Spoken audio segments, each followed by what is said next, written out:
Hello बच्चों, कैसे हो? Are you fine? ओके, चलो। मैं बार बार आपको बोलते जा रहा बच्चों कि अभी फिजिक्स ये चैनल सब्सक्राइब करो, वीडियोस देखते जाओ। मगर मैं ये देख पा रहा हूँ कि आप लोग वीडियोस नहीं देख रहे हो। कुछ लोग छोड़े, गर्ल्स बॉयज़, इनमें से कुछ गर्ल्स या कुछ बॉयज़ वीडियोस देख रहे और बाकी लोग नहीं देख रहे। चलो तो देखते जाओ। चलो, Einstein's postulate of quantization of energy. Quantization of energy, this was proposed by the physicist Planck. तो प्लैंक ने जो प्रपोज किया बेटा, क्वांटाइजेशन ऑफ एनर्जी, तो इसका मैथमेटिकली प्रूफ दिया आइंस्टाइन ने इन 1905। In 1905, Planck's hypothesis was explained by the physicist Einstein। ठीक है बेटा, अभी हाइपोथेसिस जो आइंस्टाइन ने मैथमेटिकली प्रूव किया, तो आइंस्टाइन साहब ने बताया, बोले under any condition energy of quanta.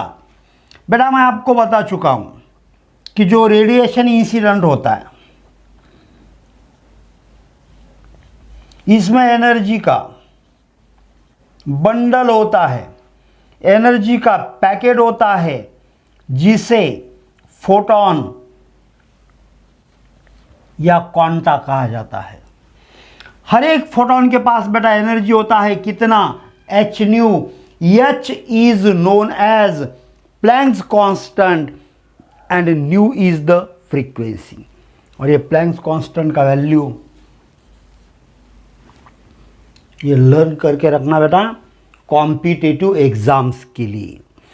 अब ये लेते समय अपन अप्रोक्सीमेटली 7 वैल्यू लेंगे बेटा। कितना वैल्यू लेंगे? 7 इंटू 10 टू द पावर -34। और बोर्ड न्यूमेरिकल में आप ये वैल्यू ले सकते हैं, या तो 6.63 बोल सकते हैं इसे। into 10 to the power -34 joule second is the unit of Planck's constant। joule second is the unit of Planck's constant। Einstein ने ये एक बात बताया बेटा, energy is directly proportional to the frequency and inversely proportional to the wavelength, because frequency is nothing but speed upon wavelength.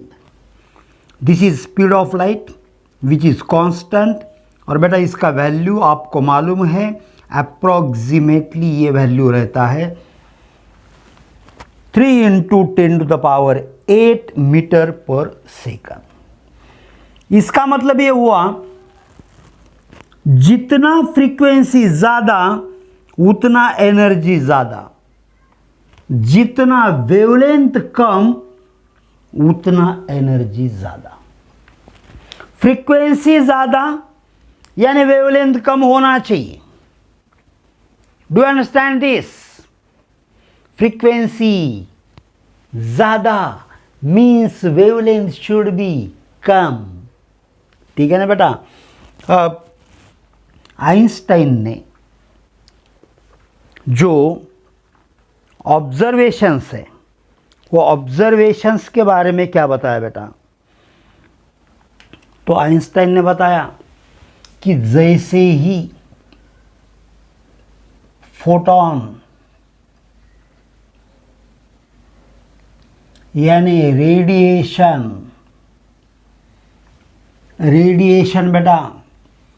बेटा ध्यान में रखना, रेडिएशन जैसे ही इंसिडेंट होगा यानी बेटा क्या इंसिडेंट हो रहा, फोटॉन या क्वांटा। हर एक फोटॉन के पास बेटा कितना एनर्जी है, एच न्यू। ये फोटॉन कोलाइड होगा इलेक्ट्रॉन के साथ and electron gains this amount of energy. whenever electron gains this amount of energy, then electron comes out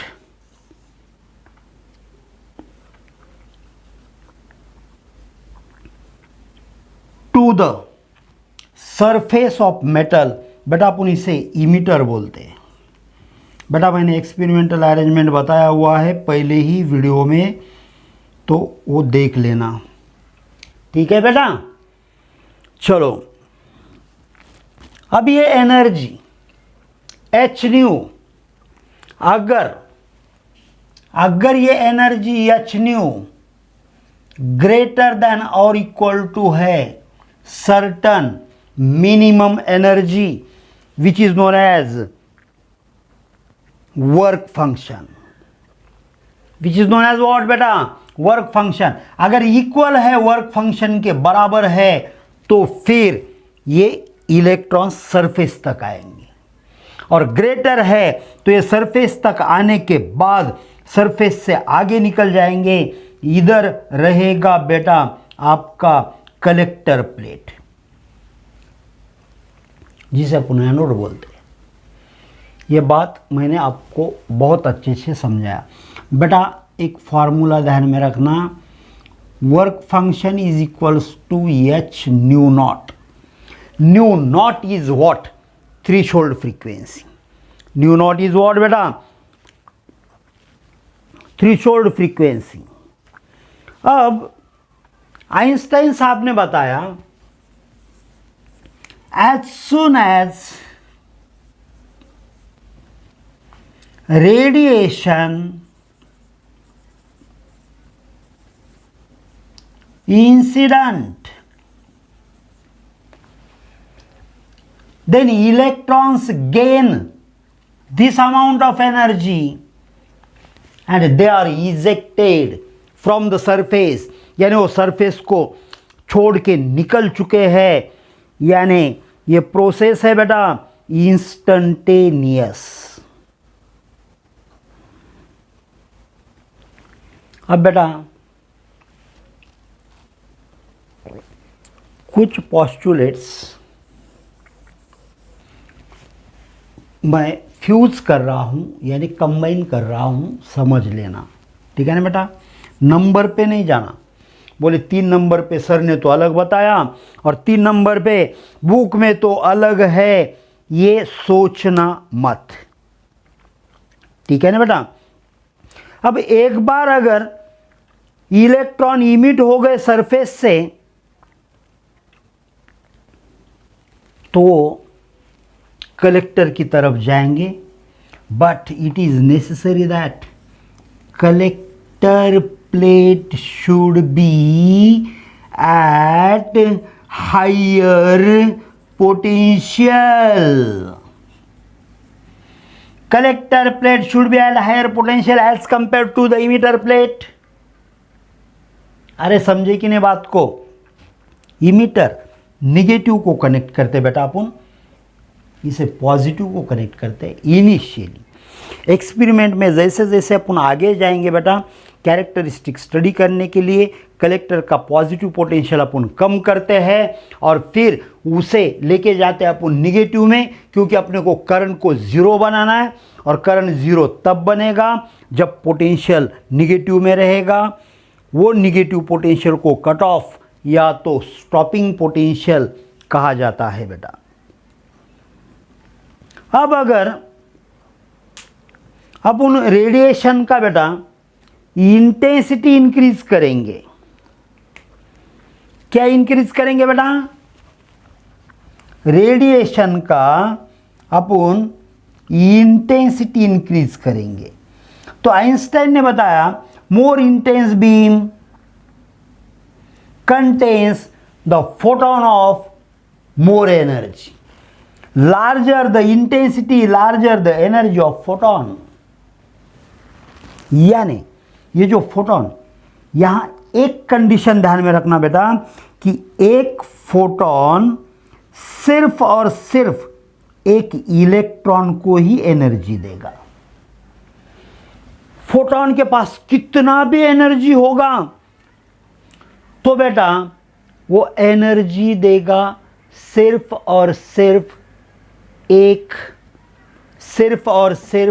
एक इलेक्ट्रॉन को। एक इलेक्ट्रॉन से ज़्यादा इलेक्ट्रॉन को वो एनर्जी नहीं देगा। इज इट क्लियर बेटा? Is it clear? तो जितना इंटेंसिटी ज़्यादा रहेगा उतना एनर्जी ज़्यादा रहेगा, तो उतने ज़्यादा एनर्जी से इलेक्ट्रॉन कलेक्टर प्लेट की तरफ आएगा according to the Einstein's postulate. बाद में बेटा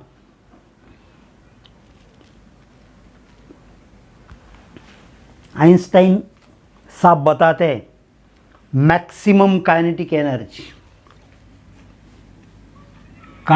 energy maximum is given by the formula h nu minus phi naught.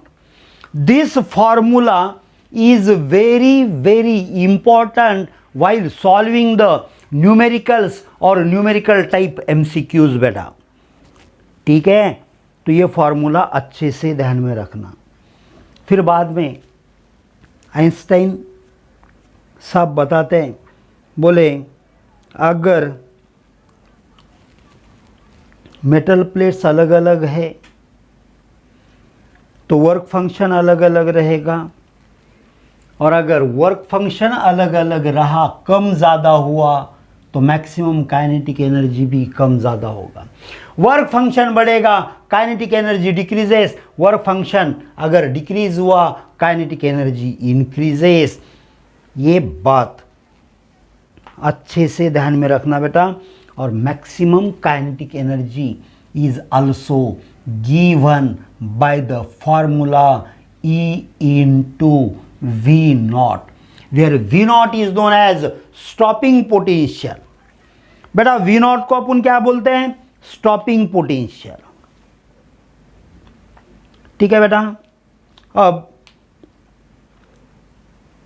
इसमें जो भी आगे फॉर्मूलेज आएंगे तो क्या आएंगे बेटा? मैक्सिमम काइनेटिक एनर्जी को ई वी नॉट लिखा, H nu minus phi naught. बेटा E is charge on electron जिसका वैल्यू होता है 1.6 into 10 to the power minus 19 coulomb. अब ये फॉर्मूला यूज करके बेटा अपन स्टॉपिंग पोटेंशियल फाइंड कर सकते हैं। देखो ये ई को लेके जाओ राइट हैंड साइड तो ये डिवीजन में जाएगा। So V naught is equals to H nu minus phi naught divided by what? E. बेटा ई को सेपरेटली डिवाइड करते हैं, so we can write H by E into nu minus phi naught divided by E. अब given metal के लिए बेटा phi naught constant, E constant, H constant, E constant. So stopping potential depends upon what बेटा? Frequency of the radiation. मगर wave theory ने बताया था कि ये इंटेंसिटी पे डिपेंड है, फ्रीक्वेंसी पे डिपेंड नहीं है। ठीक है बेटा? ठीक है, तो ये कुछ इंपॉर्टेंट ऐसे पॉइंट्स मैं आपको बता चुका बेटा। ठीक है, टेक्स्ट बुक में से पढ़ लेना, कुछ डाउट आया कमेंट करके पूछना बेटा कि ये पोस्टुलेट ऐसे क्यों, वो पोस्टुलेट ऐसे क्यों, ये फार्मूला क्यों आया, वो फार्मूला क्यों आया। You can ask me. ठीक है बेटा, कमेंट करके आप पूछ सकते हो। ठीक है, तो आज के लिए यहीं पे रुकते हैं, मिलते हैं बेटा नेक्स्ट लेक्चर में। Okay, thank you, have a nice day.